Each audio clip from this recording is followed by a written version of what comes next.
काफल खान जाने भनेर हामी सुर्खेतदेखि दैलेखसम्मको यात्रा तय गरेर अगाडि बढिरहेका छौँ।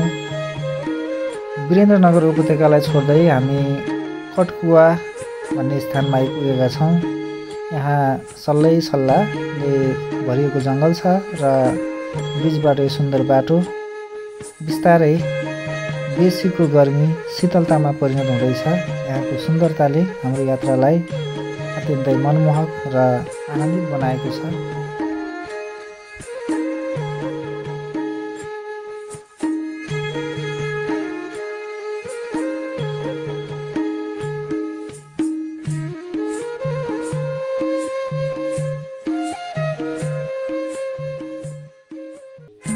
रातानाङलाई क्रस गरेर केही अगाडि हामी गुराँसेको नजिकमा आइपुगेका छौँ। झट्ट हेर्दा लाग्न सक्छ यो पुसमाको कुहिरो हो कि जस्तो देखिन्छ, तथापि यो वैशाखको महिनाकै सिजन हो। यति बेला यहाँ कुहिरो लागेर चिसो बढेको छ। चिसोले सामान्यतया विन्डसिटर नहुँदा यात्रा गर्न अलिक कठिनै नै हुँदो रहेछ। यति बेला हामी चिसो लिएर अगाडि बढिरहेका छौँ।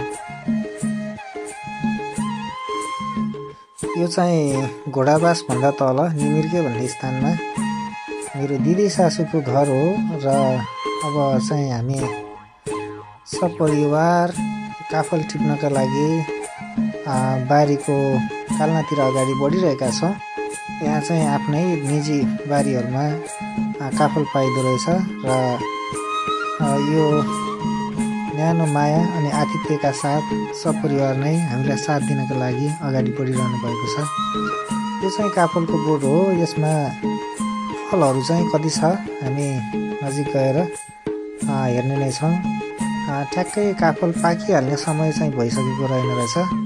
अलिअलि रातो भएको मात्रै छ। काफलहरू पाक्नका लागि अझै 10-15 दिन पछि आएको भए काफलहरू चाहिँ पाकेको हुन्थ्यो होला सायद बोटमा। अहिले चाहिँ धेरै काफल पाकेको छैन। अलिअलि खान र रमाउनका लागि भने काफलहरू फलेकै छ।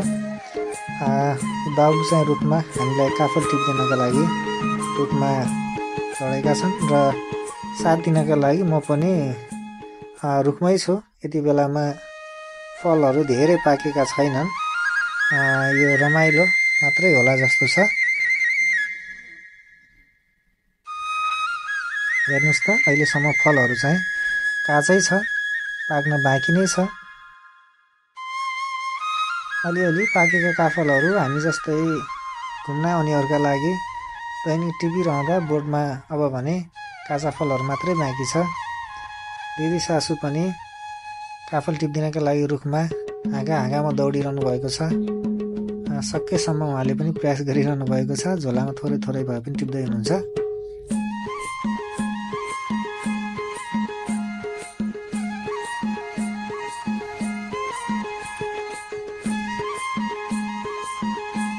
काफल पाकेर लटरम्मै नभए पनि काफलको बोटमा चढेर काफल खाँदै रमाउनु धोको भने अवश्य पुरा भएको छ। यो तिजु टिपेर बाबुले रुखबाट तिजु हल्लाइदिएका छन् र जुन तिजु तल बसेर सङ्कलन गर्दै हुनुहुन्छ उहाँहरू चाहिँ।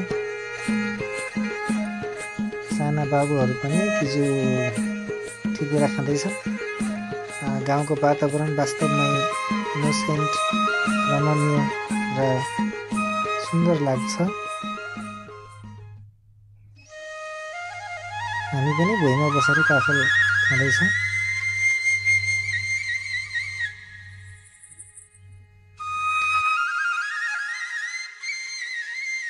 तिजु चाहिँ यसरी फल्दो रहेछ। यति धेरै बाक्लो मात्रामा तिजु फलेको छ। तिजुको रुख पनि खासै ठुलो चाहिँ छैन। यसमा म आफै पनि रुखमा चढेर तिजु खाने प्रयास गर्दैछु र बोट हल्लाउँदा कति फल झर्दो रहेछ। बोटमा फल भए जति सबै त पाकेको छैन। यसको पनि पाक्ने सिजन अझै सुरु भइसकेको रहेन रहेछ। त्यसकारण फलहरू बाक्लै देखिएको छ। म पनि रुखमा चढ्दैछु। हेरौँ, यो समय वास्तवमै अति रमणीय, अविस्मरणीय पल बनेको छ। यति धेरै फलको बिचमा आफूलाई उभिएर खान पाउँदा यो क्षण क्यामेरामा मात्रै कैद नभएर मानसपटलमा पनि अविस्मरणीय रूपमा कैद भएको छ।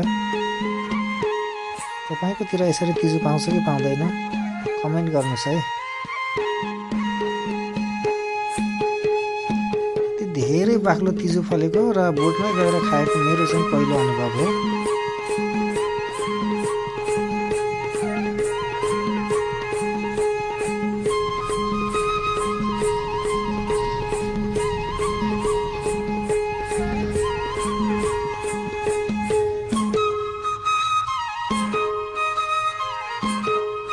लास्टमा रुखबाट चाहिँ 2-4वटा फल टिपेर ल्याइएको छ र अन्तिममा हामी एक काफलको बोटमा चढेर काफल खाएर हामी चाहिँ काफल खाने यात्रालाई टुङ्ग्याउनेछौँ।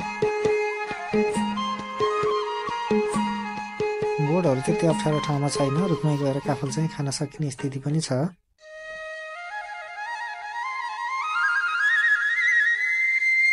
ल छोपाउँ है, काफल आयो माथिबाट।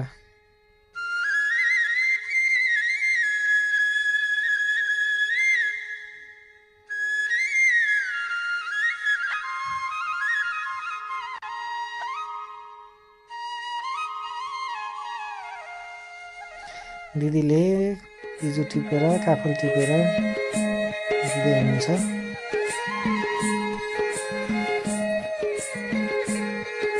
फर्किने क्रममा हामी छेडाबाट 200 मिटरको पश्चिमतर्फ रहेको गिरी पार्कमा पनि थोरै घुमेर दृश्यहरूलाई कैद गर्ने प्रयास गरेका छौँ।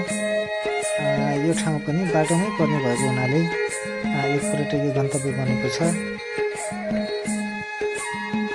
जना गिरी परिवारहरूले आफ्नो हजुरबुवाको सम्झनामा बनाइएको